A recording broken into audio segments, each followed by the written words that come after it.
Eu tenho certeza que aí no seu escritório, pelo menos uma vez desde o início da sua advocacia, eu diria que algumas dezenas de vezes, você já teve problemas com parceiros, sejam eles parceiros que dividem espaço contigo, ou que têm nichos complementares, ou outras empresas que eventualmente indicam clientes para você, e depois de todo esse tempo aqui no escritório, eu entendi que existem 5 cláusulas que são fundamentais num acordo de parceria, para poder evitar todos esses problemas. E hoje eu quero falar sobre essas cláusulas e te contar como que você pode fazer isso aí no seu escritório. Meus amigos advogados, advogadas, estudantes de direito, todos que me seguem por este canal, super prazer falar com vocês mais uma vez.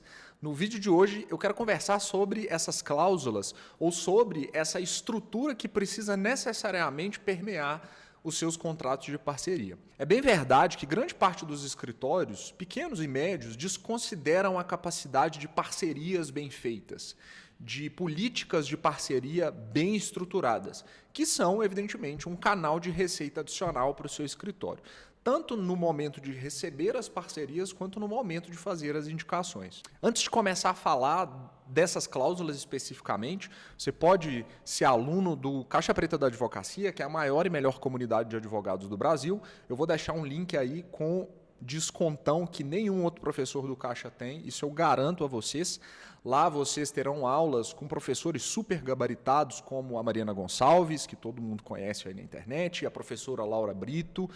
Vocês também terão aulas comigo e uma série de outros professores que estão lá sempre, com aulas novas todas as semanas, com workshops que são semestrais e um monte de vantagem que tem para poder fazer network, prospectar novos clientes, inclusive fazer essas parcerias sobre as quais nós estamos falando aqui. Então, acessa aí. Bom, eu falei um pouquinho então dessa ideia de trazer uma receita suplementar e isso é extremamente inteligente para a saúde financeira do seu escritório. Por quê? Nós temos basicamente 2 pontas de parceria. Aquelas parcerias que vão te gerar serviços, ou seja, outros profissionais ou outros colegas advogados que não atuam nas áreas que você atua e podem te gerar novos clientes. E geralmente esses clientes, né, não vou chamar de lead, mas esses clientes que vão chegar por esses advogados via indicação ou via programas de parceria, geralmente são clientes que têm uma capacidade de conversão muito alta. E o que eu quero dizer com isso? Quando o cliente vem por indicação, você tem ali uma facilidade, digamos assim, em fazer uma conversão que é um cliente que já vem mais ou menos preparado e você já recebe a chancela daquele colega que está te indicando. Então são clientes excelentes. Tá todo mundo aí falando de tráfego pago e a gente se esquece da fruta baixa. Esses programas de parceria que os escritórios, se bem feito, conseguem gerar muito resultado, são completamente negligenciados. Quais foram as vezes nos últimos 3 meses em que você conversou com um colega que tem um escritório aí ao lado do seu, que não atende uma área que você tem, para poder mostrar para ele e gerar valor efetivo nessas indicações? Pensa que esse é uma forma de você atingir clientes completamente gratuita, né? É bom para quem está te indicando, é bom para você que está recebendo. E da mesma forma que isso acontece, né, as parcerias, elas são, nem sempre, mas muitas vezes elas são bilaterais, ou seja, você também indica clientes para aquele determinado colega. E eu costumo dizer que essa é a melhor receita para um escritório de advocacia. Por quê? Além de você ter uma receita pela indicação, você eventualmente não vai ter o custo, porque na maioria das vezes o colega para quem você está indicando, ele eventualmente vai assumir a responsabilidade pela execução. É claro que existem diversas formas de parceria, né? Heitor, vamos fazer isso aqui a 4 mãos, porque é um trabalho complementar, então eu estou no societário, tem um colega no tributário, a gente vai fazer a coisa junto. Mas, em grande medida, grande parte dos projetos e das indicações não são assim, né? Então são áreas completamente afastadas daquilo que você faz, né, que você não tem especialidade, e eu digo que esse é um dinheiro excelente de novo, porque ele vem com uma margem enorme. O cliente já está ali na sua base, ele te pergunta, você faz a intermediação. E aí, quando essa receita entra, evidentemente você vai tributar, mas assim, o custo está todo em quem vai executar o serviço.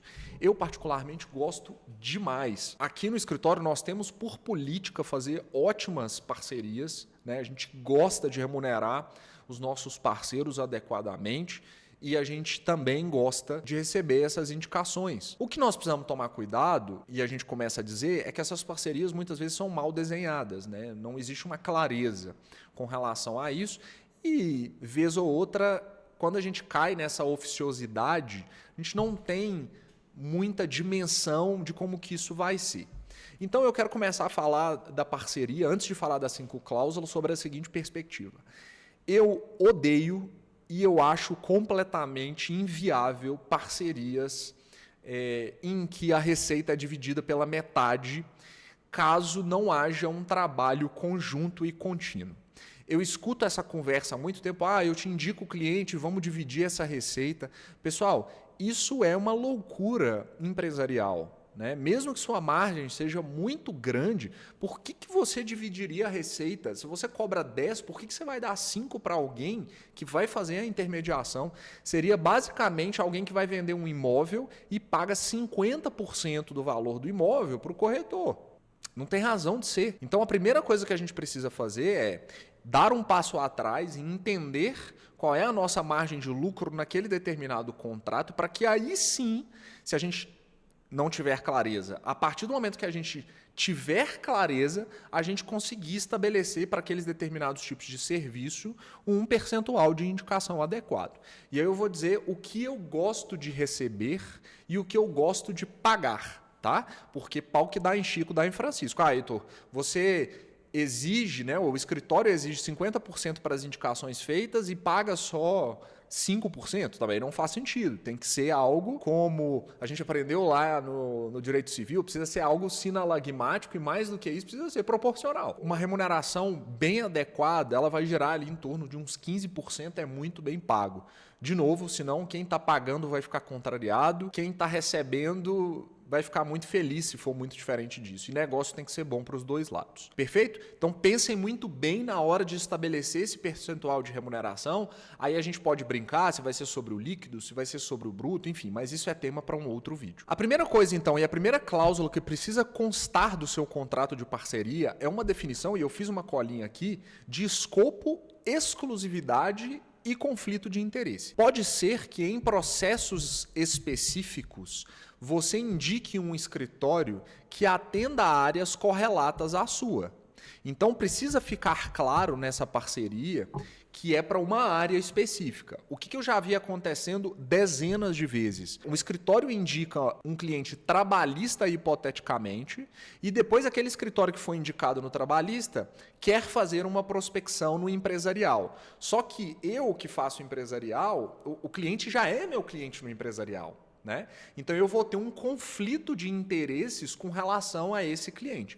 Então, quando a gente determina o que é conflito de interesse, que acaba tendo a ver com uma outra cláusula que se chama de cláusula de não aliciamento, que é a impossibilidade daquele parceiro poder contratar nessas outras áreas, a gente já precisa definir de forma clara nesse contrato de parceria qual é o escopo, ou seja, essa parceria engloba quais atividades. Existe uma exclusividade? Aquele escritório só pode ter parceria nessa área comigo ou não? E o terceiro ponto, aquele escritório eventualmente pode advogar em outras áreas contra aquele cliente? Não pode? Ele pode contratar com aquele cliente outras áreas que não aquela que eu estou indicando? Se ele contratar em outras áreas com aquele cliente, ele também vai ter que me pagar comissão a respeito disso. Essa parceria é uma indicação de contratação única, ou ao longo da vida de todo aquele cliente que foi indicado, todos os contratos que forem fechados precisarão necessariamente ter uma remuneração. Então, essa é a primeira cláusula do contrato de parceria. É a cláusula mãe que vai determinar como nós conduziremos a nossa relação comercial, a nossa relação jurídica, de acordo com esse objeto que é um contrato de parceria. Isso é fundamental, gente. Pessoal, precisa ficar claro, precisa ficar contratualizado, formalizado. E, portanto, a primeira cláusula que precisa existir no seu contrato de parceria é a definição de escopo, existência ou não de exclusividade, e existência ou não de conflito de interesse / contrato de não aliciamento. A segunda cláusula que deve constar obrigatoriamente desse contrato de parceria é uma cláusula que precisa conter. Você pode dar o nome de remuneração, pode dar o nome de pagamento por indicação. O nome típico, ele não existe, né? Então, eu coloquei aqui split de honorários, custo e fluxo de pagamento. Então, vamos dividir. O que é o split de honorários? É como que vai ser feita essa distribuição financeira das receitas provenientes daquela determinada contratação. Então, eu vou dar um exemplo claro. Vamos supor que eu vou indicar todos os contratos de execução de título executivo extrajudicial para um determinado colega advogado que trabalha com recuperação de crédito, que trabalha com execução. A partir do momento que aquele contrato que eu indiquei, ou aquele cliente, contratar os serviços de recuperação de crédito de execução, como que serão divididos ou qual vai ser o fluxo dessa divisão dos pagamentos? Então, suponhamos que aquele cliente ou que aquele advogado, melhor dizendo, vai cobrar R$10.000 para poder entrar com uma execução de título executivo extrajudicial. Qual vai ser o caminho do dinheiro até essa remuneração que foi pactuada de 15%, ou seja, R$1.500, sair do bolso do cliente e chegar até mim? Então, como que isso vai ser splitado? E aí eu preciso definir como que vai ser feito o recolhimento de impostos. Tem escritórios ou advogados que preferem emitir duas notas fiscais, uma de R$8.500 e aí o parceiro emite R$1.500. Para mim não faz sentido, né, em determinadas demandas. É lógico que isso vai depender do tipo de demanda, mas uma demanda como essa, que ela é uma demanda estrutural e que talvez o volume seja maior, sinceramente, no fundo do meu coração, assim, eu prefiro que o advogado da ponta, que é o responsável por tocar tudo, por conversar com o cliente, ele tribute lá e depois eu pague a tributação na emissão de uma nova nota como receita. Do que ter essa dupla emissão de cobrança, 2 pagamentos para o cliente, eu acho isso problemático, né?